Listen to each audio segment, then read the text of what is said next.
Hello, everyone, and welcome back to Bears on Tap, a podcast about the Chicago Bears presented to you by On Tap Sportsnet. I'm your host, Brandon Suarez. You can follow me on Twitter at Bdon300, and today I am an island boy. I'm coming to you live from Orlando, Florida, here for the Huskies Cure Bowl. But our Bears, they have a very important game. I wouldn't say it's too important, but it's important for us because we still want to win these games. We still want to see the development of these young players, and we want to see what the future looks like. And we got Monday Night Football, another primetime spot. So we're coming to you guys here from Thursday night. And I'm here with my guys, Joey Ricotta at The Riot 326 and Ron Luce at Luce on Tap. Get started. Kirk Cousins is not a real quarterback, but Ron, how are you? I'm good, man. I will say one thing, though, Bdon. I feel like in the intro, you're so stiff, man. Just let it flow, baby. Just let it flow. You're an island boy. You got to let it flow. I'm doing good, man. Boy. I'm doing good, man. I'm not doing as good as you because you're in a lot warmer weather than I am right now, unfortunately. But no, hey, man, I'm doing all right. You know, tis the season for those that aren't sure. Again, this is On Tap Sportsnet. We like to hashtag crack them over here. I'm enjoying some Goose Island Bourbon Counties tonight for those that are familiar. So I'm feeling pretty good, man. I just went and scooped up some of the 2021 haul today. I'm drinking some of the aged ones from yesteryear. But otherwise, man, I'm ready to talk some Bears because I will be freezing my ass off in attendance on Monday night for this game. So I'm very excited to preview it and talk about it. I did forget that you were going to the game, but Joey, for you, someone who I do remember said they will be on their couch and a little bit warmer for this one on Monday night. I will be on my couch, and yes, I did clean up the mess from earlier that I made due to the UMBC under hitting. But and I also have a flight here, so I'm cracking them as well. Sorry to my girlfriend if she's watching this on her break at work or something, because she doesn't want me to drink all the flights. But yeah. Either way, you cut the pie. We're all enjoying a nice beverage here on a Thursday night, and our Bears are playing on Monday night. They're playing against the Minnesota Vikings. Kirk Cousins in prime time. Like I said last week, the Vikings, don't let their record fool you. They have good players on their team, mostly on the offensive side of the ball. They got a couple good playmakers on the defensive side of the ball, but they are a very frisky team, and they're a team that, if we take lightly, will blow us the fuck out with all due respect. Respectively, however you want to say it. Like, they are a fringe playoff team, and this game is far more important to them than it is to us. But at the same time, I still feel like this is still a winnable game for us. It's not like, you know, we're automatically eliminated from winning this game just because we're terrible this year. Like, you have to remember, there is one thing that Matt Nagy is good at, and that's beating the Minnesota Vikings. Beating the Vikings and the Lions. And guess what? You know what else happened this year that a lot of people forget? The Vikings lost to the said Detroit Lions for their first win of the season. So, yeah, I absolutely agree with you, Bdon. I think that's a perfect way to get this thing started. Like, this is a beatable team. Like, yes, don't get me wrong. They have weapons. Obviously, Dalvin Cook is a stud. Justin Jefferson's unbelievable. Adam Thielen has just become an afterthought, which I think is mind-blowing because he's still such a good receiver. But, like, this has that vibe. And am I wrong, guys? Like, I want to hear your thoughts on this, too. Like, it has that vibe of being a winnable game for the Bears. And it's, like, almost weird that I feel this way. Like, I didn't even feel this way against the Lions, but like I feel this way against the Vikings. I don't know about how you guys feel, but I'm in some sort of way. And for those overbettors and those watching the Thursday night football game, the Chargers just got an interception from their defensive lineman at like the 2-yard line. I just saw that. Yeah, so that'll be interesting. But that was a Dalton-esque throw right there, bro. That was terrible. That was. But seriously, like, am I wrong? Like, I want to hear your guys' thoughts. Like, am I wrong thinking this is like a super winnable game? Because it gives me that vibe walking into it of like, it's Monday night. It's going to be cold. The Vikings play in a dome. I don't give a fuck that they are from Minnesota. They play in a fucking dome. They're fakes. But, like, it's going to be cold as shit at Soldier Field. Like, maybe, just maybe, the Bears find a way to squeak this thing out. Do we maybe get like a rerun of that Bears-Rams game from a fefew years ago where it's like 9-7 and it's like a bunch of picks and a bunch of terrible football, but someone finds a way to win the game? Yeah, that's kind of the vibe I'm getting from this game going into it. Joey, for you? I would love nothing more than for the Bears to just absolutely knock Kirk Cousins into like the next century, because that dude, most of the time on primetime, I mean, let's look at it. I think the last time the Vikings beat the Bears on Monday night, right? Was it last year? So Well, I feel like we get the Monday night matchup with the Vikings every year at the tail end of the season. Like I could be wrong, but I feel like it's almost tradition. Mm-hmm. And I think that might have been Kirk Cousins' only win in primetime, believe it or not. It's one of them, if not the only one. But I mean, there's some revenge factor here from last year. And I mean, I went on record last night with the On Tap Bets show saying I'm taking the Bears money line, so I can't go back on it. And go check out the On Tap Bets show at On Tap Bets on Twitter. And you get the drill, www.ontapsportsnet.com. Anyway, sorry. I wanted to plug you, Joey. Yes, thank you for that plug, Ron, because we definitely need it. We're trying to get that thing established a little bit more. And subscribe and follow. Let's go. Yes, 5-star rating and review, because that's cool. It is cool. It is. But back to what I was saying, the Bears, the more important issue at hand for this show.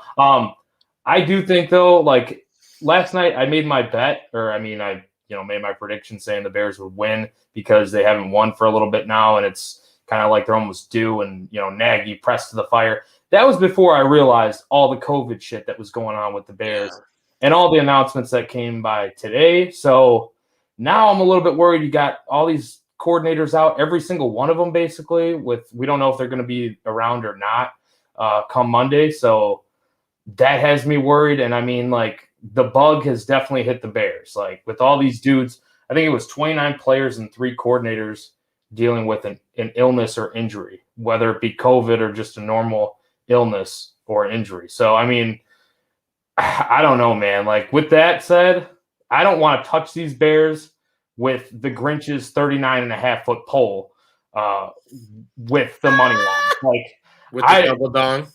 Dude, I really don't, but I already did it. So I'm not checking my Bet Rivers app until fucking Tuesday. So there we go. Until it's a green check mark. And again, speaking of Bet Rivers, using promo code ONTAP, $250 match if you sign up with them.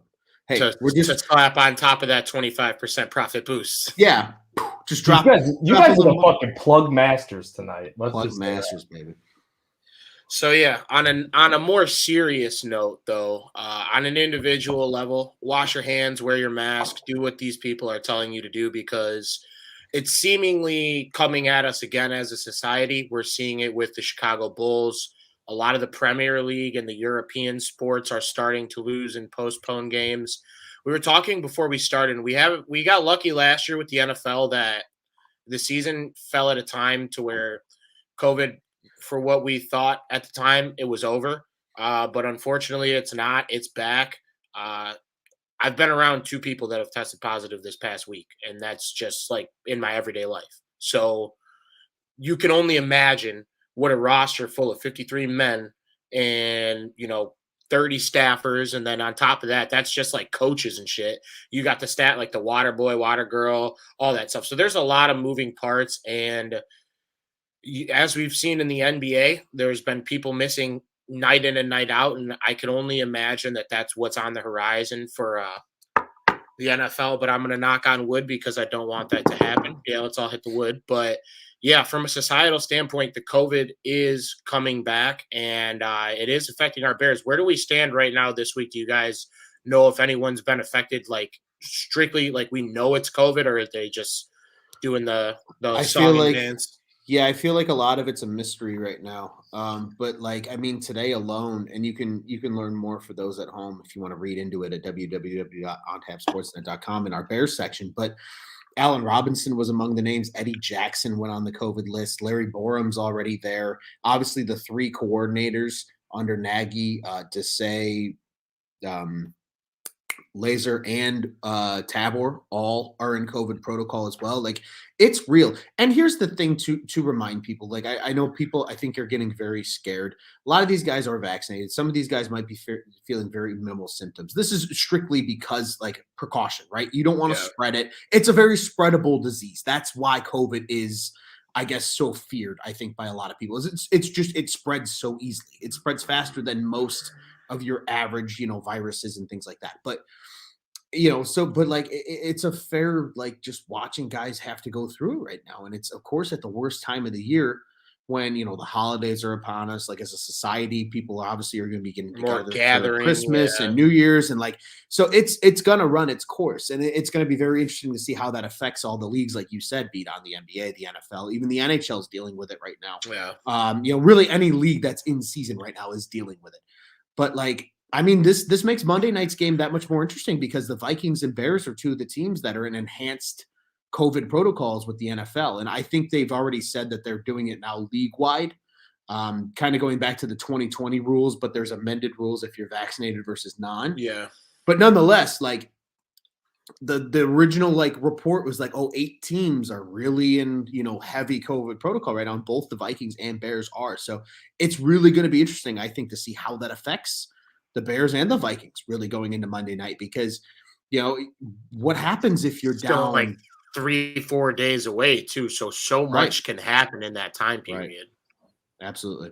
It's going to be interesting. It's going to be wild to see how it truly, as you said, 3-4 days, some of these guys might be able to come back because of either, they're asymptomatic or, they end up getting it. Maybe it was a bogus positive and they get a negative, the 2 negatives or whatever it is to return.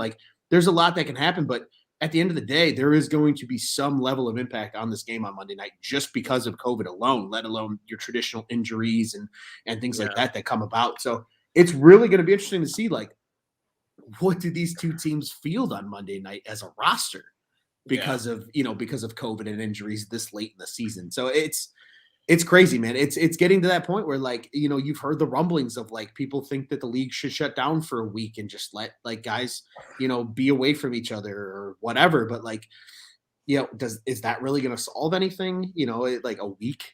Yeah, well, and I mean, it's not an NFL problem; it's a world problem. You know what I'm saying? So it's if the NFL shuts down and the world doesn't shut down, nothing changes, right? Right. So and we'll get off this topic because I don't want to turn this into the COVID episode, but it is a very real factor as to what's going on in our world right now, and I just feel like after 2 years, right? Because there's almost 2 calendar years in this bullshit. I'm gonna call it bullshit because that's what it is. It's just people still aren't taking it serious. This, that, the third, won't even go all the way into it. Not calling anyone out in specific, but it's like I had this conversation with my dad this morning. It's like, bro, people are dying from this daily. Maybe not as much as they were before, and now it's starting to become more mainstream to the point to where we're losing events. Things are getting postponed. Like I said, people are getting sick and people are dying. And it's sad. First and foremost, it's sad. But as a society, you just want to be able to see us as a team be able to get through it. And with the NFL and with these sports leagues, the issue becomes the Bears played the Packers last week, right? And they play the Vikings this week. Well, the Vikings played Team B last week, and you know what I'm saying? That shit spreads like wildfire. So in order for them to get a real grip on it, they would have to shut down the league because no matter which way you look at it, this team plays that team this week, and then those team, and it's just cross-contamination to the fullest. But we're going to go out there on Monday with whoever we got, and we're going to try to win a football game because at the end of the day, you don't play to lose. I know Matt Nagy's not the best coach, and I know his leash is shorter than my dog when he tries to bark at other dogs, but you still want to see good things. You still want to see you still want to see Justin Fields play well. You still want to see the young guys like Travis Gibson play well, and the players on the go Chiefs. They just tied it up and got it back within the number. We're good people. Don't you ever fucking forget it. But on top of that, I want to see Mooney play well. I want to see Cole Kmet grow into his role. I want to see David Montgomery continue to be a top 10 back in this league because despite all of the BS that we've seen on our offense, he's been the one consistent and the one staple who week in and week out, it doesn't matter what the score is, that guy's going to give you everything he got. And defensively, I'll never mention Kirk Cousins and Aaron Rodgers in the same breath, but their offense has some serious fucking firepower. They got Dalvin Cook, who's back, who ran for over 200 yards last week. Joey, I know you had mentioned Thielen. I don't know what Thielen's status is for this weekend, but Justin Jefferson is arguably a top 5 route runner in this league. He knows how to get open on almost every single play. He has great hands, and he's great with the ball after the catch. it's another one of those games where we're going to have to ask our offense to score like 28 points plus, and that's to even be in the game. And can you believe, speaking of Justin Jefferson, a guy that we'll give some love to, because I think we as good football fans can give love to good players. Like, can you like fathom that he was considered the second best receiver on that LSU team? Yeah, with Jamar Chase. Like, that's how deep they were. Like, Justin Jefferson's a stud. I mean, this guy. And the Eagles passed on him for Jalen Reagor. Jalen Reagor. That's where I thought you were going with that, and I thought we were all about to just share a laugh at the Reagor, but that's also a very good well, point. fuck the Eagles. I enjoy that one. Don't get me wrong. Nelson Aguilar, worse than Nelson Aguilar. Worse. Maybe. But, like, that's one of those things where it's like, but just it really gives you an appreciation of how good that LSU team was. I know it's a little off topic, but again, you go back, like you said, he's a top 5 route runner in this league. This is a guy that runs some of the most crisp routes in the league. He gets open. He quick produces, in and out of his breaks, too. And he produces on a weekly basis, like, especially for those fantasy players at home, because I know we got those that listen to Bears on Tap. Like, he's that type of guy that you have in your fantasy team as your number 1 or number 2. If you get him as a number 2 receiver, good for you. But, like, if he's your number 1 receiver, like, you're not disappointed every week. You know what I mean? Like, I have him in one league this year, and, like, he's been the one consistent in my league that I'm like, thank you.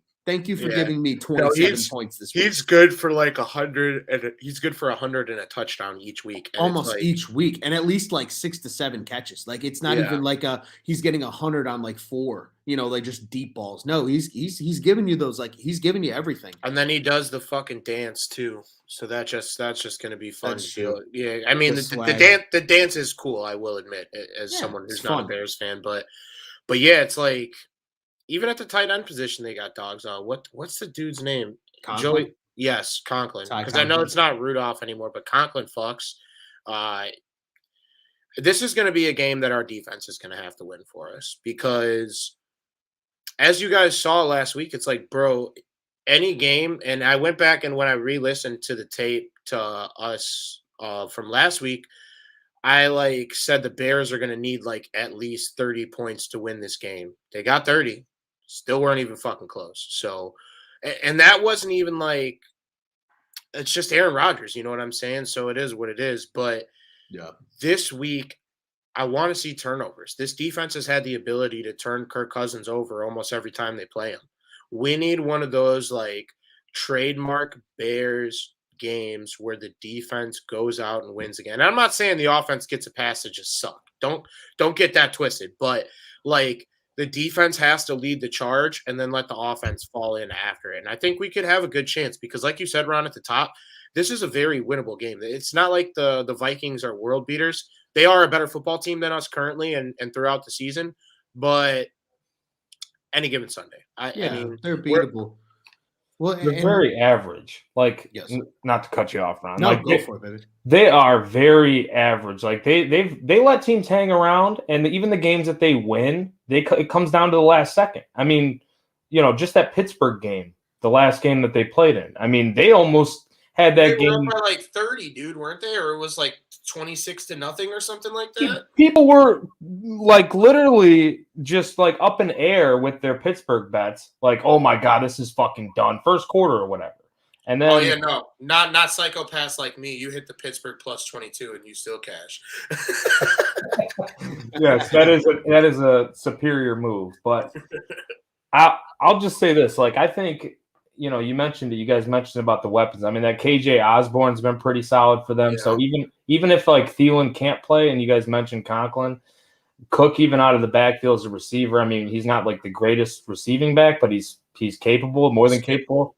He's a do-it-all. Madison's a more capable receiving back, and they don't use him as much as they should, but he's good. He's also out. He's out. Oh, is he out this week? Okay, good. Well, he is. Had to drop him from my never root for a player's injury, but thank God that's not another weapon that we have to worry about this week. Fair. That was terrible, but we're on the hot mic, so everyone's gonna get that. It's gonna happen. But guys, like, honestly, so here's a question, because Bdon, you brought it up, and I kind of like that Alat brought this up too, because it's kind of along the lines of what I'm looking for here.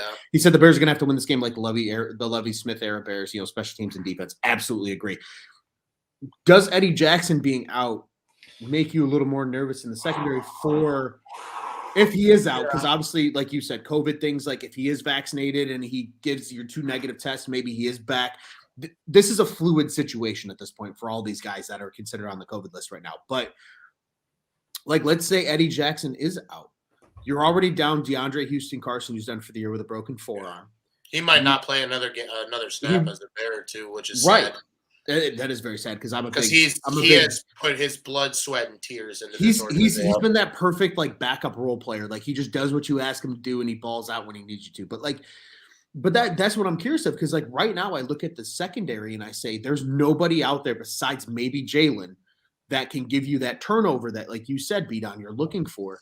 So now that pressure's on the front seven. Like I'm looking at, I don't know about you guys, but like I'm looking at Robert Quinn and Travis Gibson. Like I need a strip sack. Like you guys are the focal point. Like if they're going to get those turnovers they need as a defense to win this game, it's coming from the front seven, because I don't think the back four is going to have the firepower that they historically have to do it. Because like immediately when I think Vikings Bears, I think the Eddie Jackson pick 6 in the orange jerseys on in primetime, right? Like that's what comes to my head. In the end zone, right? Like. But that's what comes to my head. So if he's out and he's like that one ball hawk that you could lean on to get that pick on a guy like Kirk Cousins, who's going to do it? Is somebody that we don't know of going to be the unsung hero? Or is it going to have to be the front seven? Because initially, like, I don't know. Again, I don't know about you guys, but like, I think front seven is the key. If the Bears are going to win this game, they got to ball out. Well, yeah. And then too, I mean, on the topic of front seven, it's like they're going to still run the football a lot, and they're going to run the football effectively. And Dalvin Cook is as skilled of a runner as there is in this league. He's a top 3 running back in this league. And that's pretty much about as clear as I can make it. But Alop and Ron both bring up good points with it being the front seven, because who the fuck do we even have in our secondary? Like, who is even going to play in the secondary this week? Think about it. You, Bdon. You're playing safety this week. You didn't know that? Put my strap down. But yeah, it's one of those situations where it's like, I was talking about it with a buddy at work yesterday, and it's like, we have no first round draft pick. We need help on the offensive line, like bad. We need help in the secondary, bad, and we need receiver help because we're not going to extend Allen Robinson, and rightfully so, we shouldn't. But it's good. There are going to be some dark days ahead.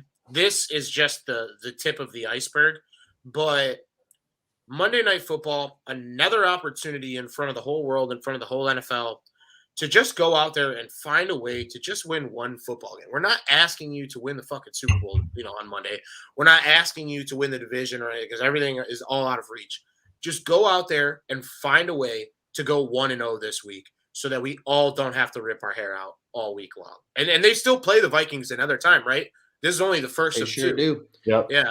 Assuming everything goes according to plan, I will also be in attendance for that game too, up in Minneapolis. So, Minnesota. Speaking of Tonka, I think that's what you said. I don't even know. I said Minnetonka. Tonka was on the list too, but he's not on the COVID list. He's on like a non-COVID illness, I think. Oh, you talking about Tonga? Yeah, Tonga. Yeah, he was also, they pulled him from the game at the, I want to say like halftime of the third quarter, because Bears PR tweeted something during the game last week that he wasn't going to be returning. Correct. Yep. Okay. Was he not feeling good in the game then? Like that happened? Maybe. I think that may have been an injury, but it also could have been a sickness. I just remember that he was. Oh no, it's a shoulder injury. Sorry, he has a shoulder injury. You're right. Okay, we're good. Yeah, I screwed that up. It wasn't a non-COVID. There's so many guys that it gets you mixed up. But we at least like there's some positive news too. Like Akeem Hicks was a full participant today, so I'm looking at that. He didn't play this last week, but maybe if he's a full participant, like. Get your ass out there if you're healthy. This is if you're playing, if you're a full participant this early in the week, you're playing. Well, right. unless something terribly goes wrong the next couple of days of practice, like you're playing. Right. That's another bright side though for Bears fans. Well, bright side and also the dark side, because you're going to get to see the last 4 or 5 games from Akeem Hicks, and Akeem Hicks is basically in a tryout state where he's going to plplay the absolute skin off his cock to find a new contract. You would think.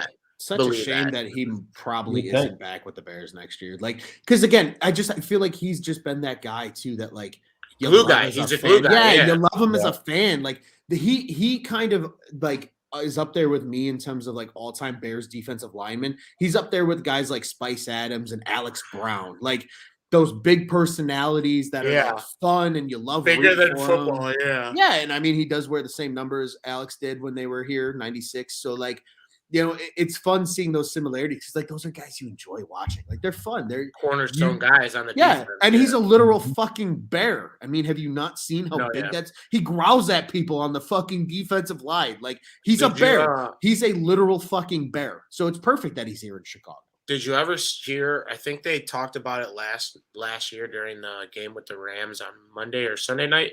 That when he was in college, he drank like a whole 30 rack in one night. What a legend. Like that dude is certified cool and tough, and he can crack them with us anytime because he's I want to do a case race with that motherfucker. Like that dude would be. I want him as my partner. I think he went because he went to like Regina College in he's Canadian, eh? In Canada, and sorry, Mel. Got to trust the process, eh? I just remember they were just like talking about him, and they said something about him just absolutely eviscerating like a small village worth of beers. So I thought that was pretty cool. You need to invite him to the Mike Stud, like the tour is boring. Like he should be in attendance when you go to that concert in May. Facts. Big Mike Stud guys. Yeah, right. For those that don't know at home, he's now just Mike, but Mike Stud, for those that historically know, is coming to Chicago May 2nd. I scooped some tickets there. I'm very excited. So, but yeah, I agree. Like, I mean, again, like that's just a guy that is fun to watch, and it's going to be fun to see him. Unfortunately, probably play out like you said his last 4 or 5 games now as a Bear. But like, I think that's a guy though that like, correct me if I'm wrong. He strikes me as one of those guys like after his career that like. He'll come back. Like, he won't be playing anymore. Like a bear, like a bear for life. Like, look at Spice. Yeah. Spice has his TV. Yeah. Yeah. Look at Spice. Look at Alex Brown on the after show. Look at Briggs. Look at Krutz. Like these guys know. Like when you're loved in Chicago, you have a forever home in Chicago once you're done playing. You will always be loved and appreciated, and will like find quote unquote work and doing stuff with, whether it's with the Bears directly or indirectly for the Bears. Like you'll find work here in Chicago because people love you that much. Like Akeem Hicks is that guy to me. One of the most passionate like sports cities, and that's not up for debate. Like we love our stars, we love our teams. We love guys that even aren't our stars. No, yeah, like the fucking randos. If you're a good personality and you're somebody that vibes with, like I call it the Chicago culture. Like Kirk Heinrich is the first one that pops to mind, yeah. Dude, we were just talking about before this Frank Schwindel and Brian Scalabrine. Like, yeah, no, exactly, yeah, that's true. Chicago is one of those cities that you don't have to be the flashiest of the bunch. That you can come here, make a name for yourself, and become a fucking legend. I mean, it's an incredible city to play a sport in if you're a professional athlete, and we need to start getting back to that because, well, not saying that we're shitbags, but I mean, like from an NFL level, it's like we need to make the Chicago Bears a, unique destination that free agents want to sign with, that rookies. Nick Castellanos only spend. There's a deep drive into left field. A lap nose, baby. Hey, he absolutely. You get what I'm saying, though. Let me talk to a lap real quick. Hey, my guy, you know what's up. If he's not back in the Cubs jersey this year, I'll be so sad. I got one sitting upstairs right now. Like, but again, that is the dude. Like to just further reinforce your point, Bdon. Those are the dudes that make a home in Chicago. You are forever loved in Chicago. If you just essentially, if you vibe with the city, if you just do your job and you're cool and tough, if you do your job and you're cool and tough, that's it. Can I say something real quick about the Hicks thing, though? Please, go ahead. There's a lot of people that have been talking, like in the media wise, about him not interacting as much with the media itself, and like being upset with him not talking after games and stuff at practices or whatever. So, like, the only thing I'm questioning, like, not the fans' love for him, like all of us. And I think a ton of Bears fans obviously love the guy. The only thing I'm questioning is, like, once he's done, is he going to want to come back here because of the poor taste left in his mouth based on just, like, media, like how people treat some of these players, like, and talk shit about them when they don't make these appearances, which honestly to me is ridiculous. Like, if you're Akeem Hicks, you shouldn't have to do some of these these media. Well, did you ever hear the interview that he was on that he hung up on? Yeah, It was like ESPN, right? Yeah. Yeah. I mean, dude, I know I'm not the one to be talking, and none of us should be because we're not like at that level yet. But to call a spade, really, the Bdon of this week's episode, a lot of those Chicago media guys are fucking jagoffs. Like the Brad Biggses of the world, the Hub Arkishes of the world, Jason LaConfora and his pancake titties, like all that. They're all He's not even a Chicago guy. I don't care. Is he not? Not that we're I don't know. I just don't care about him. Not that Bdon we're singling out Chicago media, but like your point has been reinforced. Yeah, no, those motherfuckers are they're ruthless. No, but they are. I do like Hogan Johns. I think they're pretty good. Yeah, they're good. But really there good. are some guys. There are some really good guys out there, and I don't mean to like talk bad about these guys. I'm a Jason Leisure guy. Leisure guy. I like Leisure too, because that's the thing though. I think that's what a lot of people have learned about Chicago, because like the New York market is very savage as a whole. The LA market has that tendency to be the same way, but like the Chicago market is very hot and cold. You either have like kind of the jag bags of the media, and then you have the good ones. But of course, human nature, we focus on the negativity. Yeah.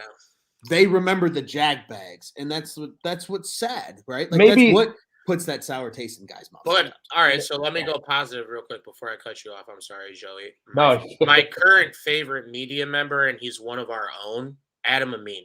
And you hear him every week. You hear him every single week on an NFL game, and like I'll be like, getting my normal Sunday shitbaggery on, and I'm like, oh, that's Adam Amin. Like, let's fucking go. Does your Sunday shitbaggery include Colorado Kool-Aids? Sometimes, most of the time they do, but well, actually now they will most every Sunday because I'm not like cramming to write like a 22-page paper in there. But yeah, actually. Let me stop. Oh yeah, by the way, hold on. My own shit real quick. Yeah, no, let's give you some props. Hey, congratulations on graduating. Buddy. Yeah, exactly. Hey, we can give some love. We can give some love. Husky Nation. Yeah, I did. I graduated with my master's on Saturday, and you're the fucking man. If there's a lot of people, and if you knew me 10 years ago, you would have never thought this was possible. But the day is here. It has come, and now it has passed, and it's time for me to make my next move. And my next move's got to be my best move, to quote Drake. But our Bears this Monday. Yes, sir. This Monday, man. And I think it's going to be another one of those games offensively where we see Fields do the fruit roll-up helicopter thing with his meat, and it's just swinging all over the table. Because I went back and when I checked because I listen to every episode, but sometimes I listen to it before the game, sometimes after the game to like see like, where we were right, where we were wrong, stuff like that. And I think Fields actually got the 300 that we called for, boys. But because I said 300 total yards, and he had the 2 touchdowns. So I mean, he did his job. He did well. That was a crazy prediction for me because I'm not usually the best at predictions, but I think like, even if we don't win this game, if it's a close game to where we have a chance to win the game at the end, for the players that are going to be in that locker room next year, and for, the people that actually will be a Chicago Bear next year, unlike Matt Nagy, and who knows where the coaching staff goes after this, it's got to help build confidence to be like, yeah, like maybe we're not there this year, but next year when we see this team, or maybe in 3 weeks when we see the Vikings again, this is something that we can go back to and we can use to beat them. And like I said, it's gonna be dark times. Like there is really no other way to put it. We like once that last whistle blows, week 18, it's gonna be mayhem. Obviously, Matt Nagy is gonna get fired, but after that, we don't know much of anything. Is he, though? Yeah, really, is he? Is he gonna get fired? But you know what I'm saying? Like, what do we know more than Matt Nagy is gonna get fired? Allen Robinson's not coming back. We probably won't retain Akeem Hicks. And they're going to try and play COVID killed all our money, so let's give Roquan Smith a fucking discount. That worked out real well for the fucking Ricketts. Let's just say that. That's what these professional franchises are playing right now in this era of COVID with we lost all this money last year, so we try to pay lesser contracts. I think it's going to be interesting, but Monday, like we said about 15 minutes ago, is really going to come down to how our defense plays. Because if our defense doesn't give us anything on Monday, we don't stand a shot in hell to win this game. Agreed. Yeah, I'm a little worried too about offensively. I know we're talking a lot about defensively, and we're gonna need big plays. Like there's no question on defense because of the way that offense is constructed, because how good, at times Kirk Cousins can be with those weapons. It's basically he's having a career year this year, actually. He's having a really good year. And Dalvin Cook, you mentioned it, over 200 yards and is coming back. Like the dude's a fucking monster. So like we're gonna need a big defensive day, but like I look at it as offensively, who are we playing at wide receiver and at running back? Like Montgomery, Rodney Adams at running back. No, yeah, well, yeah, at everything. At everything. Put Foles in at quarterback and Fields in at running back. You could do, some like wildcat shit, some weird. Split him outside for like a Philly special. Dude, put Fields as like a reverse type, like we did with Jakeem Grant. Just put him as like that sweep or whatever. I don't know. That'd be pretty sick. But like Khalil Herbert, I think all these dudes are dealing with illness, not all with COVID. Not all COVID related, but just under the weather. It is also that time of the year. It's all those seasons, so it's that time of the year. But like Montgomery, Herbert, and Ryan Null, I think, is on COVID too, or IR. So it's like, who really is playing running back? Probably Montgomery will get healthy by then, you'd think, because it's not COVID related. But like, I'm worried in that regard. And like, that's the way you probably beat this team is on the ground. Like they're 26th in rush defense DVOA. Yeah. So you probably want to attack them on the ground. But at the same time, like Fields can do it all. So you just put the ball in his hands and you just say, well, like Eric Kendricks is banged up on their side. I mean, he might not go. It's a question mark for their, linebacker. I think, you just put the ball in Fields' hand and say, hey, whatever you can do. Like not to be like just a dumbass about it, but I think Nagy, like I don't trust Nagy if he's the only coach that's going to be there Monday. I don't trust him to do like what's he doing defensively? He's going to call the game plan on defense. Who's calling the defense? Yeah, because he's just going to call. He's going to call an engage 8 for those Madden fans at home. Just every single play. This could get wild, man. Like this literally could get. You probably should just engage 8 all time and just say fuck it. Just bring 8 every single time. I mean, Ron, you know this. I mean, I always send extra pressure in Madden, but that's because it's a video game and I'm not an actual defensive coordinator. And it's not always engage 8, but Kirk Cousins, bro, when you get pressure on him, bro, he's not good. Midget, bro. Mental midget. He sacks himself. He does the Eli Manning thing. Right. Well, it's one of those things where like there are a lot of quarterbacks out there that if you know how to pressure them with an extra pass rusher, whatever it is, it could be dropping, especially if you play a 3-4, right? Like let's just call a spade a spade. When you play a 3-4, like your outside rushers are athletic enough. If they need to, they can cover. So like, sometimes maybe you do drop a Travis Gibson into a flat coverage or something, and you bring like a Roquan Smith off the other side and try and play the numbers game, one side versus another. Like to me, this is a game that Roquan can blow up and have a field day blitzing because, again, I said it when he was coming out of the draft in that class. He was the best blitzing linebacker in college football when he came out of the draft. They should have been using him. Shot out of a cannon. They should have been using him more like that, not to cut either one of you off. They should be using him more like that from the jump. They should have been doing that. And it's honestly ridiculous. Yes, he's had that capability since coming out of college. And none of the coaches that he's had so far, and no disrespect to any of them, because I think they've all done some good in certain aspects of the defense, calling the defense with what they've had, especially like we're looking at this year with Sean Desai, right? Like the secondary has been absolutely atrocious outside of Jalen and Eddie Jackson. But they haven't given him anything to work with, bro, though, so you can't even be mad at Uncle Sean for that.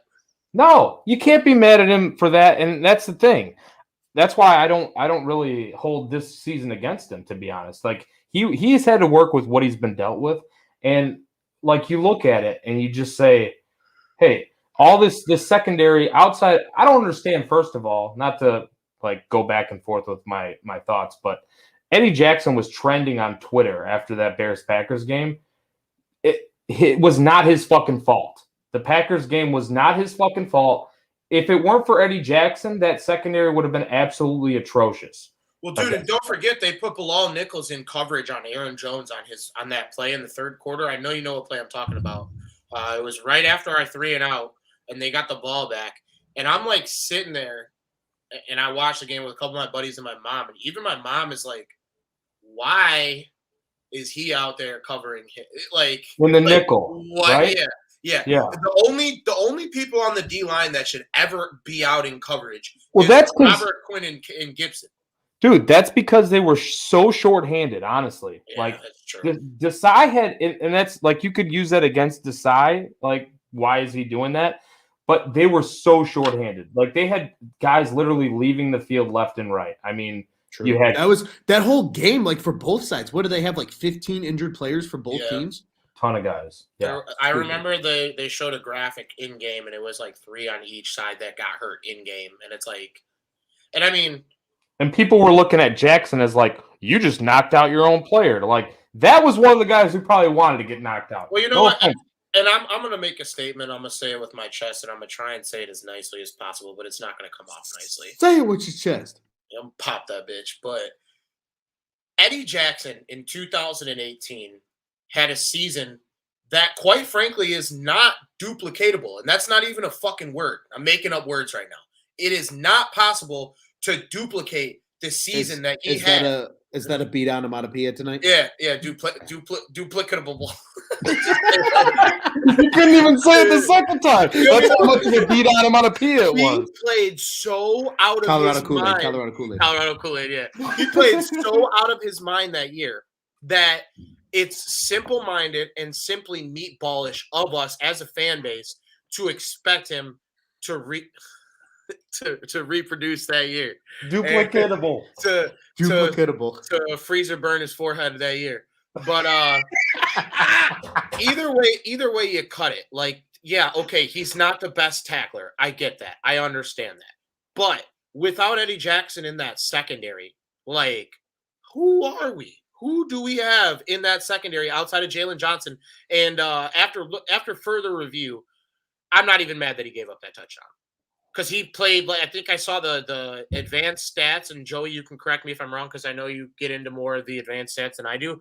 But I think Adams was only 2 of 7 for like 17 yards when guarded by Jalen, and then obviously with the 1 touchdown. So he's growing, he's getting better.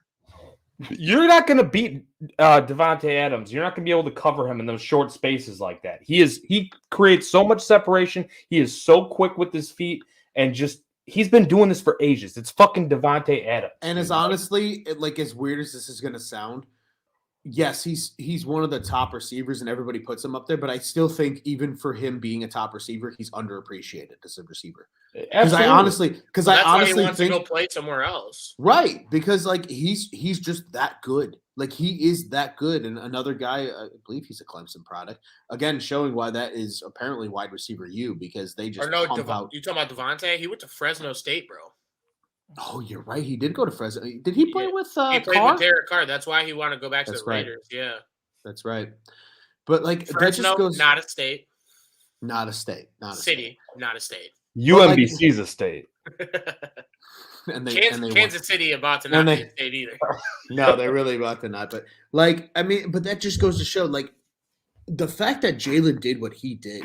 Because like honestly, again, a second-year corner who was overlooked in the draft because he came out in the second round, even though he was absolutely was a first-round talent. Let's not forget the Raiders used a first-round pick on a corner that was a third-round grade. And then they drafted that lineman, too, who was like a second or a third-round grade. I forgot what his name was. The Bama guy. Farrell. Clemson guy.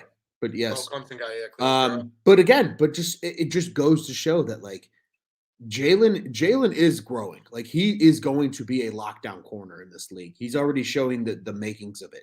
And he does it on a week in and week out basis. But the fact that he played as well as he did against Devontae, I'm not even mad. Because him one-on-one against Devontae was quiet. But again, and this is a little bit of a shot at the bald fraud who's going to get freezer burn on his head this weekend.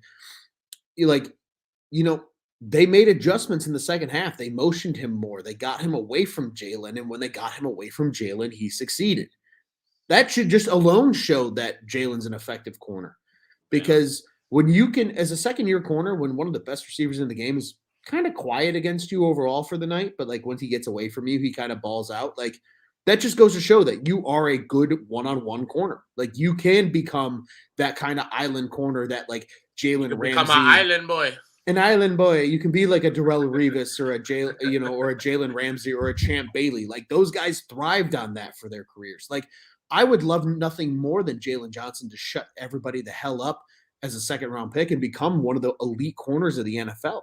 I just pray to God that he doesn't leave Chicago before we get to that point because the Bears are that's another stupid. Issue too that we haven't even talked about. And let's not. I don't need that mental trauma for the night. But like it goes to show again, like I feel good about Jalen against Jefferson or Thielen, whoever he goes against this week. It's really just everyone else. Yeah, it's everyone else. Especially when Eddie's not there. It's fucking everybody else. And it's what do you do? Yeah, and here we go. We're going to promote some of her work from our friend Alap here on the live show. He said he wrote about it in his takeaways, which you can go read. Let's fucking go. On tabsportsnet.com. Adams had 2 catches for 19 yards and a touchdown on 5 targets versus Johnson. The fact that he got limited to 5 targets against Johnson is a fucking miracle in itself. Yeah, he had his seatbelt on all game. He was crying for DPIs every time he was targeted, too. All the time. Every time. You ready for this? For those that are watching at home, they'll see it. 8 catches for 102 yards against everybody else. Yep. Again, once they got Devontae away from Jalen, he succeeded. And that's another thing, too. And that's on the coaching. That's on the coaching because as a player, you're not going to be able to say, hey, I'm going to go stick him every single play.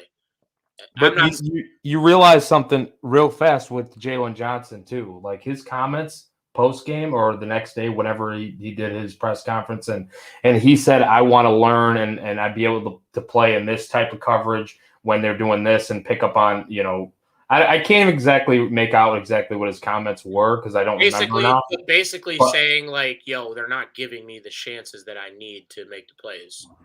Kind of that, but like also he didn't bash the coaches. He didn't bash the coaching for not shadow covering him. He basically took it on his shoulders. That's a player that you want to have playing for your favorite team or for your team.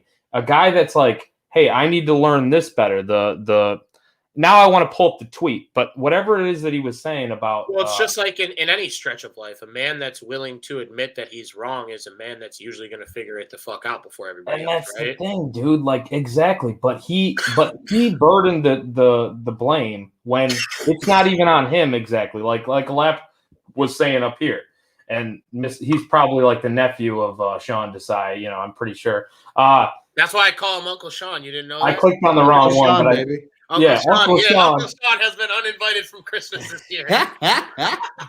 So I'm just saying, Uncle Sean, please shadow cover Jalen. I don't give a fuck against. It needs to be Justin Jefferson. I know Thielen's like really great too, but he's not the type of threat, and he's not as dynamic as Justin Jefferson. Like Thielen can play a little bit in the slot too, and he's a good receiver. Don't get me wrong, but Justin Jefferson is just absolutely dynamic and explosive. So Jalen needs to be the only man, like you guys were talking about. Who's going to cover him outside of Jalen Johnson? Do you trust anybody?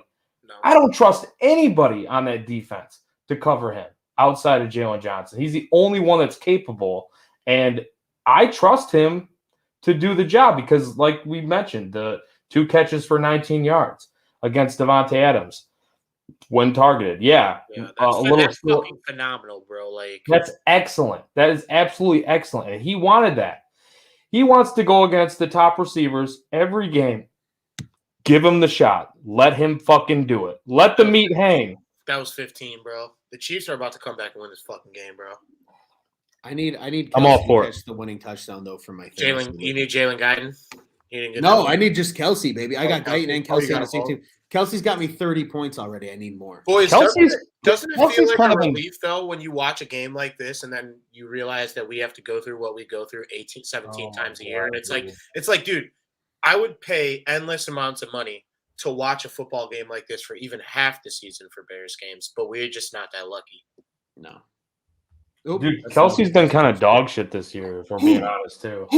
Oh, there's a Kelsey. There's a Kelsey. There you go, Ronnie boy. There we go, Ron. There we go. Run. Yeah, we're good people, baby. We're good fucking touchdown. Let's ride. Let's fucking Night. go. You can see the Let's forehead fucking vein. go. You can see the forehead vein pulsating. Chiefs Kingdom, baby. Let's ride. That bourbon's a little extra sweet tonight. Yeah, Ron, crack you another bourbon. But I will. on the topic of exciting football play, let's hope the Bears leave us like this on Monday. And with that being said, for key players, Joey, will start with you. Offensive side of the ball, who controls it, and defensive side of the ball, who's the number one guy. Oh, you're on mute, Joey. he was going off. He was hitting that. Joey's bopping. Joey's having a good time This right now. motherfucker spitting though. Hey, the Chiefs, baby. The Chiefs, baby. Let's go. Chiefs Kingdom. We're Chiefs fans tonight. Yeah, we're all Chiefs fans. Chiefs -3, never a doubt. Never a fucking doubt in the world. I'm gonna say the key player for me, obviously it's Fields number one, but and JF number one, but only Fields. You see the shirt. I'm gonna say it's gonna be. Wait. Show it off one more time. Only Fields. Oh, Fields, baby. glorious. Robert That's a Roode, That's a nice shirt, bro. Bobby Roode style. I'm gonna say Demir Bird. Fuck it. Let's get right. let's get weird. a little goofy. Let's get weird. Demir Bird, man, he put out a nice little cut on that piss poor excuse of I don't even know who the fuck was trying to guard him. He's not good, but Demir Bird, man, Kevin King, we'll just say for shits and giggles. It's Kevin King. It's whoever's shitty on the Packers on defense. It's Kevin King.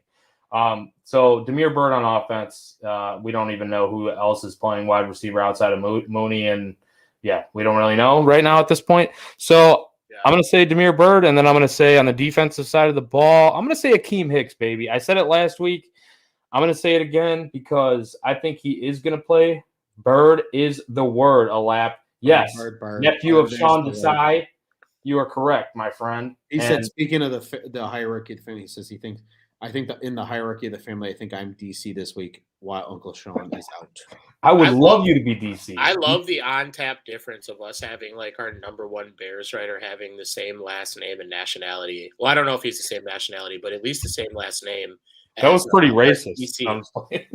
No, I don't know. I don't know what Uncle Sean is, but I don't know if it's the same as Alap. So I won't go that far. But Alap can correct us. Alap will chime in and hear it. And I've been trying to get his fat head on one of these squares on these live streams, but he's better in the comment section. I guess that's where he likes to be. But that's not true. He does very good work in the written side of things, and he's an excellent writer. He does, and we promote everybody to go read his work over there. But a lot Monday night, buddy. I won't be able to join, so you come on and talk with these crazy clowns. We should also have a lap, please.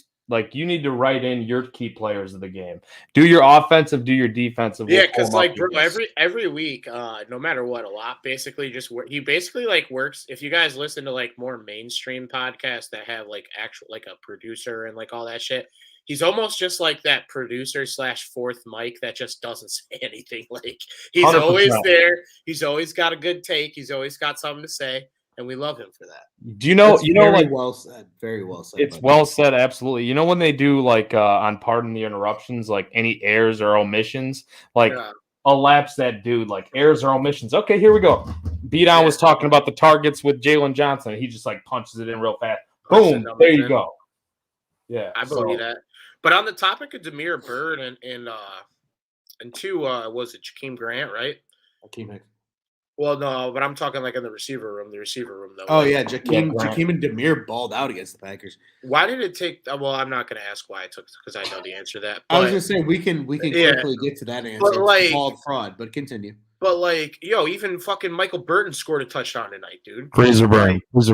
Yeah, freezer burn guy. Like, we're seeing week in and week out players that are either currently on the Bears that aren't given the opportunity. Alap said Monty on offense and defense, anyone who's healthy.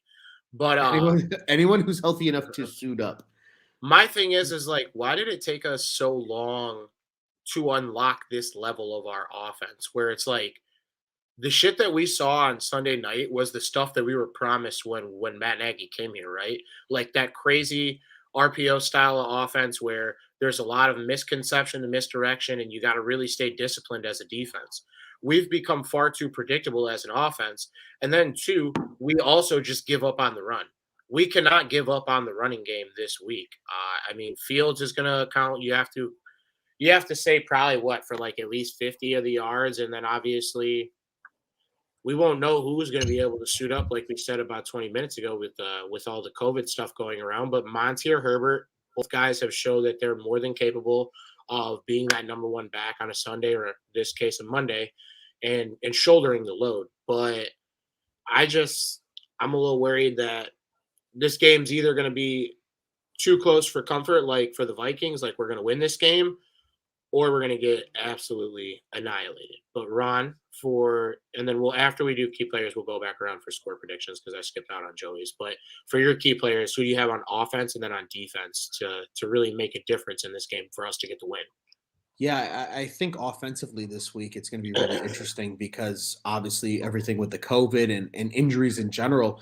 I'm going to single out the O-line as a whole unit. I think obviously Nagy has made it clear that Peters will start if he's healthy. Is he healthy, though? Are we going to see Tevin Jenkins in a full-time starting role this week at left tackle? Larry Borum is currently on the COVID list. That's a huge blow at right tackle. But Jermaine Ifedi is back. How does that play into the rotation of the line? The line cohesiveness is really going to be tested this week because of COVID, because of injuries, because of guys returning, because of guys being away. So I'm going to kind of challenge that group as my key group, because if they can bond together and be what they need to be this week and protect Justin Fields, then maybe, again, we go back to that point we said earlier in the show of like this being potentially a winnable game for the Bears. Defensively, it's real simple. He's the Pro Bowler. He's the guy. Khalil Mack's out. He's playing like his contract should be. Number 94. Give me Robert Quinn, baby. I need like 3 sacks out of Robert Quinn on Monday night. Like I need to be without a voice at the end of the night. Screaming at Quinn. Yes, because I want to be he's going for the him. Single season Bears record. He is. He's What's within the number on 3.5 sacks. I think Quentin, a fellow Bears on Tap contributor and writer, again, go read his fantastic work along with Lap. He is the smartest. He is the smartest person in our company. Between him and a Lap, they run circles around me in terms of knowledge. I played the fucking game. That just shows you how smart those two dudes are. But like I think it's 3.5. That's very attainable, especially in a Dude, you could pop that off season. You could pop that off one bad game against Kirk Cousins. Give me Robert Quinn getting like 2.5 to 3 sacks on Monday night. Because if that's the case, if he's within again, let me. That's something to be excited for coming down the stretch for us Bears fans. Richard Dent's Bears record, ladies and gentlemen. Like Dent is a Hall of Famer. Richard Dent is one of the greatest defensive ends to ever play for the Chicago Bears. Yeah. Richard Dent won a Super Bowl with this team. His record could be broken by one and only Robert Quinn, who we bashed and trashed last year, who's finally playing like we wanted his head on a fucking steak. Robert Quinn's balling out. Robert Quinn should be in the Pro Bowl this year, and if he's not, I am going to do a one-man picket rally in front of the NFL offices when he's not elected to the Pro Bowl because he should absolutely be in that game. I'm smelling a prop bet. Trio. What's the trio? Oh, can you bet on sacks? Yes, you can, Mr. Bet Rivers. We got a promo too. The deposit match, $250. I forgot Rivers does have those markets. What is it, like team sacks or is it individual players? So you guys were like the plug masters earlier. I gotta go ahead and plug this. $250. Enter promo code on tap to Bet Rivers, and you get a deposit match up to $250. Yes, they have sack props on Bet Rivers, I believe on DraftKings too, the other books too. Half a sack over for Robert Quinn. I'm feeling it, baby. Ronnie, oh my God. Over? What's the juice? It's only half a sack? I don't know what it's at. I haven't even looked at it. I'm just telling you right now, if it's not too terribly high, we're smashing the fucking If it's like anything under minus 150. If it's minus 150 or below, like put your life savings on that. Because even if he hits, what if he hits a half a sack? Hey, you at least got to push, right? Oh, he's going to get a half a sack. Yeah, he's getting the backfield. I think for me, though, offensively, I think a Monty game, and I know I say Monty game often, but we're just not a good football team, dude. Like we gotta eliminate possessions. We need to shorten the game. We need to take the air out of the football, and we need to keep our defense off the field. The one thing about the Vikings that concerns me the most is they may not be a jack of all trades, but they do a lot of things well on the offensive side of the ball. And they can beat us with the run game. They can beat us with the short pass game, the intermediate. They can hit us with the deep ball with guys like KJ Osborne and Justin Jefferson. So it's like, as a defense who's coming into this shorthanded, Quinn will get a sack on the first drive. Okay, I see that. But as a defense that is shorthanded, we right now, as it stands today on Thursday night, don't have our coordinator for this game. So you also factor that in. It can be very shaky. We're going to need the most disciplined and, I guess you would say, most assignment-based performance from this defense on Monday in order to win this game. So on offense, I got Monty. On defense, I'm going to go with Jalen Johnson. I think as much as I really think the front seven is what controls this game, if we can somehow, please God, we're good people, we deserve this, get Jalen Johnson in a scheme to where he is following Justin Jefferson on Monday, that increases our chances to win the game tenfold. If we're sticking whoever the fuck, because that's literally who plays corner for this team outside of Jalen Johnson, on Justin Jefferson, you should already be prepared to be looking at his back plate and then to be looking at the little dance in the end zone. You feel me? That was the worst gritty of all time. But awful gritty. But I respect the effort. You know what I'm saying though? Like, if they stick anybody else other than Jalen Johnson on Justin Jefferson, you're going to have to deal with the consequences. And that's just something that I don't want for this defense on Monday. I think if they're going to beat us, we need to have them make Kirk Cousins beat us. As cliche as that sounds in football, make him beat us with his wide receiver 2 and wide receiver 3. Oh, my uncle in the building. Uncle Paul, need a drop kick Nagy to have a chance. I love that one, Uncle Paul. That's a good one. Not a bad point. Matt Nagy is not too far from being on his way out. But in this game, in order for us to take control, we need to control the clock, own the time of possession. We need some stops. We're going to need turnovers. I know we haven't been creating a lot of turnovers this year, but turnovers are going to be key. And I think if we're to win this game, which who else would I be if I were to say anything other than that? Because I just come on here for 18 weeks and say we're going to win every game. Very bad so far, but I will say it's going to be somewhere in the neighborhood of 27-24, maybe a Cairo Santos walk-off field. Maybe we get our kicker back. We get our kicker back because he hasn't been the same since Matt Nagy wanted him to kick a field goal from fucking Sao Paulo, Brazil. And yeah, since that day, he has not been the same. And he is a very good kicker in this league. We have had an issue with the kicker position since we let go of Robbie Gould. And what a moment that would be on Monday Night Football, similar to how we just watched the Chiefs walk off the Chargers to get a game-winning victory or to get a game-winning kick and a victory on Monday Night Football. And I'll be with 27-24. Joey, how about you? Yo, man, I'm not backing down from my prediction. I forgot an hour ago you told us you got the money line. You haven't changed your mind yet? No, I have not. I changed my mind at the top of the show, but I'm not changing it now. Now it's Bears money line. Maybe you convinced me. I don't fucking know. But you're not on an island. Let's just put it that way. He's an island boy. I'm an island boy. You're an island boy, but you're not an island boy right now because I guess I'm an island boy too because there was actually 2 of them in that fucking video. So I'm an island boy. We're island boys. Let's fucking ride. I got the Bears 24-20. It's going to hit about the same as what the total is. So I'm not fucking with the total. Yeah. 24-20. Bears money line. Hit that boost. I think it's they somehow find a way to pull out a W because the Vikings are kind of fraudulent. Like, let's just be real. They are kind of fraudulent. This is a team that they can beat. It just depends. Really, it depends on who's going to be available. Yeah. And I believe that we will have enough guys once it comes down to Monday to actually make a difference in this game. I like defensively, I think Hicks probably steps up, but even if he doesn't, somebody else will step up on that front line because they're sick of hearing it. I mean, they're sick of hearing all the chatter about everything. Like you said, you guys brought up some great points about Robert Quinn. being that close to the sack total. Definitely smash that prop. Smash the fucking money line, and let's go, baby. Bear down. I love it, Joey. I love where your confidence is at. I'll chime in for our friend Alap here.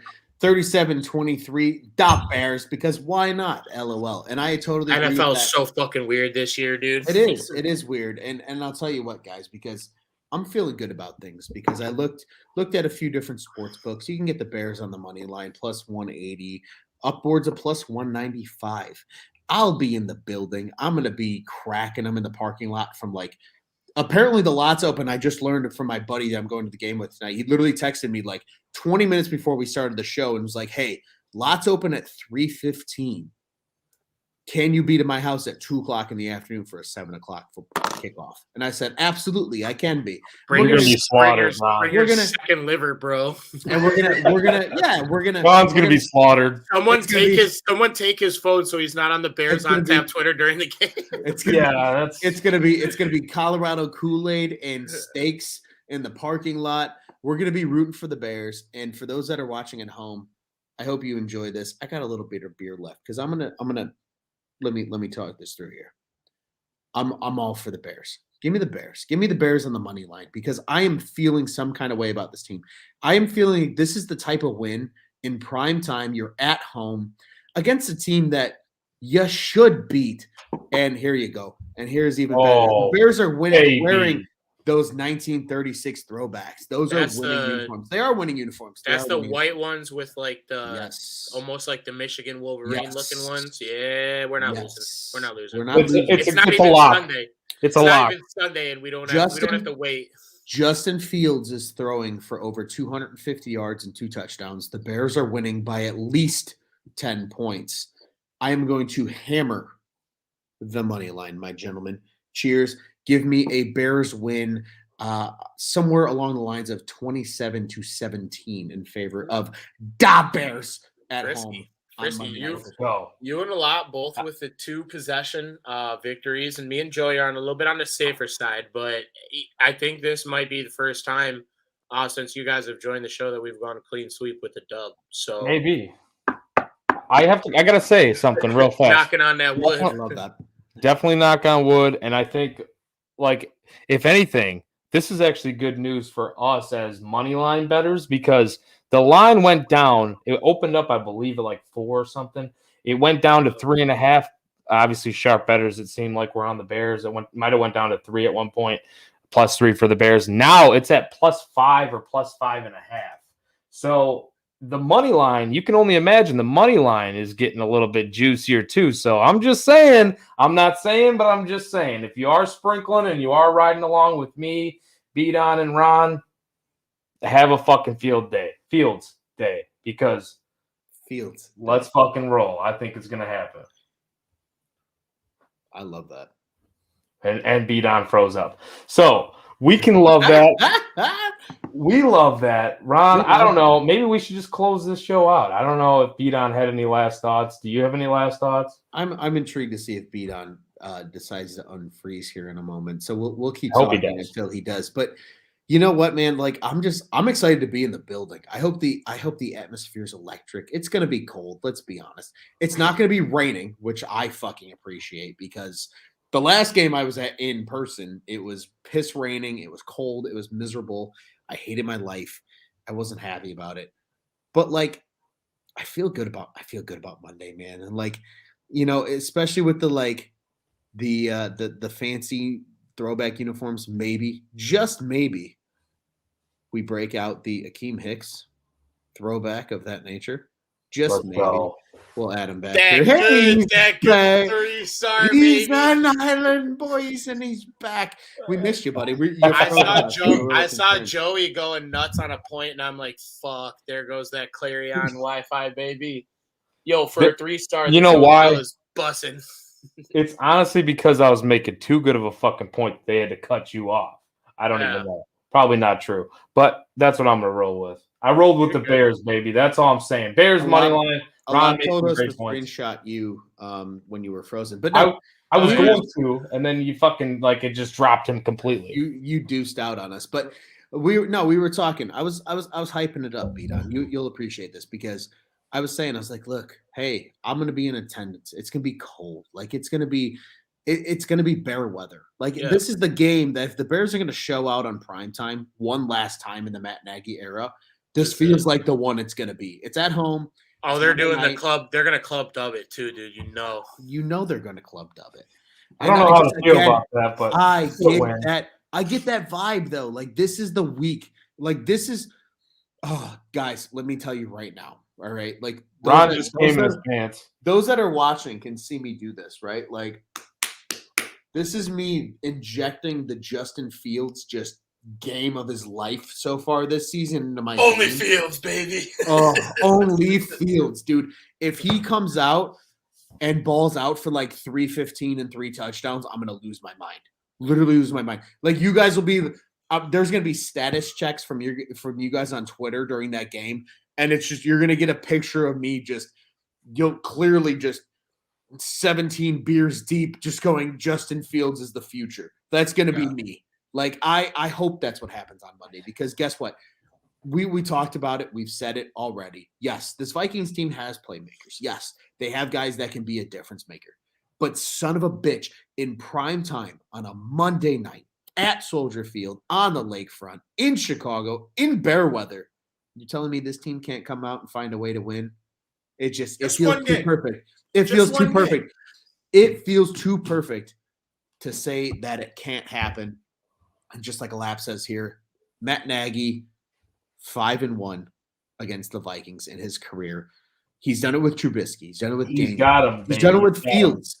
He's done it with Foles. Now he has Fields. Come on. And as Elap says, Bears by a fucking million, boys. I'm riding with it. I can't wait for Monday night. I'm so excited. That's all I have to say for today. The Vikings have allowed the 9th most rushing yards to opposing quarterbacks. It's Justin Fields' day, baby. Let's hammer fucking the alternate line on the rushing yards and the passing yards. And honestly, man, like I said, usually it takes me till about Friday, maybe Sunday to get to this point to where I'm like full. It didn't take me that long last week because it was Packers week, but it's the Colorado specials. The Colorado Kool-Aids I've been drinking. Probably, I mean, I'm not like drunk, but I've been drinking like all day, we'll say. Hashtag crack 'em. Responsibly. The vacation portion of my trip here to Orlando because tomorrow is all business. But yeah, I mean, for the points that we've made defensively and offensively, this is a game that should finish within one possession. Although we have 2 of our guys calling for the blowout, which honestly, like that would be, we deserve that as a fan base just because we've just been getting slobber knocked like all season long. But a very winnable game this Monday. Good word too with slobber knocked. Yeah, just slobber knocked. JR breaks off of them. JR special, baby. WWE. Absolutely. But the way I look at it is, and the way both my co-hosts, like they said, a winnable game, a game that if we play our style of football, if we utilize Justin Fields' legs and can somehow have a good enough defense to keep them, because if they score over 30, we're just probably not going to win this game. Like I'm just go out and say it, just because 30 is about like the salary cap of our offense is about like where we cap off at, but an opportunity for us to take a step in the right direction, almost kind of like a college football team at this point, where it's just like we're just looking forward to next year. Let's get the guys that are going to be in place in those spots next year to play as a team, to maximize their abilities and their capabilities, and let's just grow with what we got that will come back. And if we can win a couple other games on the way out, like why not? And like Ron said, it's too perfect of an opportunity. Monday Night Football, you're at home, you're underdogs. You just coming off a game where your offense played arguably one of their best games of the season, right? Like, even though they didn't come out with the win, if you have 30 points in an NFL game, you should, at the very least, have an opportunity to go win the game or tie the game on the last possession if you're a competent NFL franchise. But we are not, unfortunately, and that's part of the full Chicago Bears experience. We are Bears on Tap. We're brought to you by On Tap Sportsnet. A couple of our presenting sponsors, as mentioned during the show, is Bet Rivers and Vivid Seats. But we'll be back with you guys. It's going to be Tuesday because Monday, similar to last week, we got the primetime game. It's a night game. A little bit of less live viewership during that time. So we'll come to you guys live on Tuesday following a Bears victory against the Minnesota Vikings. Stay tuned to my social media specifically. I have to figure out what I'm going to bet our resident Vikings fan, Summer of George. It's not going to be hot dogs this time, though. I'll promise you that. Oh, God. Yeah, no, I can't do the hot dogs again. But yeah, a lot is up in the air. Like Joey said, Bears money line. Ron said Bears money line. You don't have to ask me. You know where my heart's at. And there's some money to be made on some props, like the Robert Quinn prop. That's a very good point by Joey. And stay tuned to Joey's Twitter closer to kickoff, I would say. Joey dropped an absolute fucking dime with over 1.5 touchdowns last week, which was like the easiest bet of all time. But this is a game that, like we all said, we should win. Are we actually going to win it? Who knows? That's the fun of doing this. But with that being said, that'll probably be about the end of today's show. Joey, do you have any wrap-up thoughts? Wrap-up thoughts are, well, I appreciate you tossing that out there with the picks, too, because I've been grinding at it lately and spending a lot of time with the gambling stuff. So I definitely appreciate that. Definitely follow On Tap Bets, add On Tap Bets, and follow me at the Riot326. So, but anyways, that's not important with the Bears. My wrap-up thoughts are just get a freaking win. We got some decent news with the potential report that Ted Phillips might be stepping down from football operations this week. So fucking fingers crossed there. Please do, my friend. You can go ahead and count the beans or do whatever you want to do on the side and control the money and handle the business side of things. But we need somebody who understands. Have you seen Ted Lasso? Have you seen Ted Lasso? Yeah. They got to put him in the little closet like they do with the dude. You know the dude when they put him in the little janitor closet? That should be Ted Phillips' office. Ronnie boy? Yeah. I love that. Hey, honestly, final thoughts. Just go get a dub. I would love to see a dub in person. It's been a while. Honestly, fun fact, the last time I saw a Bears dub in person was 2018 against the Jets. And before that, it was the overtime thriller against the Pittsburgh Steelers in 2017 when Howard and Cohen ran for like 300 yards with Mike Glennon at quarterback. Glenny Wop. Just give me Glenn Dog. Just give me a Justin Fields game against the Vikings on Monday night for a dub. It would make me happy. And as a Lop says, will ESPN they show passed Virginia on in the him, box bro? seat? I didn't even think about this. They passed on him, bro. And I hope he comes back to bite him in the ass twice in the next couple of coming weeks. And as a Lap says, will ESPN show Virginia the box seats? Absolutely, because let's be honest, this is going to sound depressing because let's be honest, as soon as unfortunately her time comes to an end on this earth, the Bears will be sold. So they are going to give us the, hey, this is the descendant of the great George Halas, because as soon as she, unfortunately leaves us, it will be probably new ownership for the Bears, because the McCaskies outside of her continue to not give a shit about this franchise. But I just want to win. I just want to win on Monday night. That's all I've got for you, man. Ron, I agree with you. Monday night. And I also feel like they kind of treat her as like the Loyola Chicago, like Sister Jean type. Like, well, and because she actually why. cares. The problem is she gives her Of children course. too much control. And you know what? If she actually was controlling things, I think it honestly would be better, because I think she does give a shit. But I think she puts a little too much faith in her children, who truly don't give a shit about the franchise, because they're just like, ooh, they see money and they see dollar signs and they see green. They don't know. They don't understand. Like they don't understand. Exactly. That's the biggest problem. Like, they might care to win. They probably, like, I don't think they're sitting there like, I don't want the Bears to win. They're not saying that. But they just don't understand how things work. Like, they don't know how to put people in the position that it takes, or to get the right people in position to do what it takes to win. So right. I don't know. That's not this week, whatever. But I do have one more closing thought. Do follow Joey Ricotta, because unless you're a fool like me and you don't bet along with him, you aren't going to win money. So I just wanted to throw that out there into the universe. But Bdon, I'll let you take it away, my friend. Yeah, I mean, I think you guys, we plugged everything that we needed to plug. We hit all our bases. I don't have too much. Just find a way to win this football game on Monday because what else do we got to look forward to as Bears fans? Not going to the playoffs. I saw that we are, for the most part, mathematically eliminated. If you can correct me if I'm wrong, from going to the playoffs. And even if they aren't, we're going to go ahead and mathematically eliminate them on this podcast because there's just way too much that would need to happen. But individual performances, like we've said over the last few weeks, would love to see great individual performances. Would love to see that Justin Fields game, especially for Ron, since he's going to be in attendance for the game. That would be great for him to see. But other than that, like, just do your one of one and trust the man next to you to do his one of one. And hopefully we can get a team effort. We can get a good coached game, which is hard to come by when all your coaches are out and you're left with Matt Nagy. But at the very least, and I should say this because nobody has said it yet, do not go out there on Monday and get embarrassed. Absolutely not.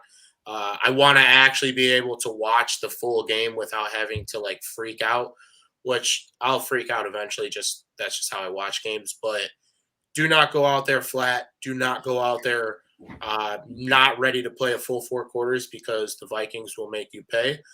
But like I said, with that being said, we are Bears on Tap. You can follow our main account at Bears on Tap. You can follow Ron at Loose on Tap. And you can follow Joey at The Riot 326. You can follow me at Bdon 300. And if you are still listening at this late hour, well, it's a little bit later for me because I'm an island boy right now. But 5 o'clock tomorrow, ESPN, my NIU Huskies against Coastal Carolina. Tune in, root my boys on. They got to find a way to win a football game tomorrow. They're going to start my weekend off right. Huskies are going to win tomorrow. Bears are going to close it off with a win on Monday night. With that being said, we'll be back with you guys on Tuesday. And Bear Don. Bdon. Bear down.